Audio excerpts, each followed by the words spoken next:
তোমরা কেমন আছো? আশা করি তোমরা খুব খুব খুব ভালো আছো, আর আমিও খুব ভালো আছি। তো আজকে আমি দেখাতে চলেছি আমি আজ কি করি। তো চলো করা যাক। তো ফার্স্টে আমি ঘুম থেকে উঠে নিয়েছি, ব্রাশ করেছি, একটুখানি ব্রেকফাস্ট খেয়ে নিয়েছি। অনেকক্ষণ আগে আমি উঠেছিলাম, কিন্তু তোমাদেরকে ঘুম থেকে ওঠানোতে স্টার্ট করে তোমাদেরকে আমি দেখাতে পারিনি অ্যাকচুয়ালি। এখন থেকে আমাকে সেভ করতে হচ্ছে। তো তোমাদেরকে ফার্স্টে বলে দিই যে আমাদের একটা দোকান আছে। তো আমি এখন এখানে দেখছিলাম দীপগুনগুনের ভিডিও। আশা করি তোমরা মনে হয় ওদেরকে মনে হয় চেনো। সো এই জন্যেই ভিডিওটা করলাম, কিন্তু নয় এটা বলার জন্য।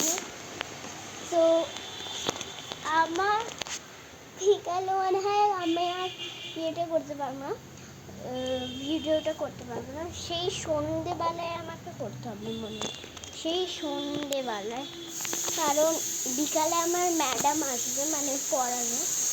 তো এই জন্য মনে হয় তোমাদেরকে দেখাতে পারবো না, মানে কী করি তোমাদেরকে তখন দেখাতে পারবো। তো এগুলি খাবি না? তো আজকের মতন এইটুকুই। পুরোটা তো দেখাতে পারলাম না, মানে ভালো বসে পুরোটা তো দেখাতে পারলাম না, অনেকবার ভুল করে বলে দিয়েছি। তো আজকের মতো এইটুকু। দেখা হচ্ছে আবার কালকে মিনি ব্লগে।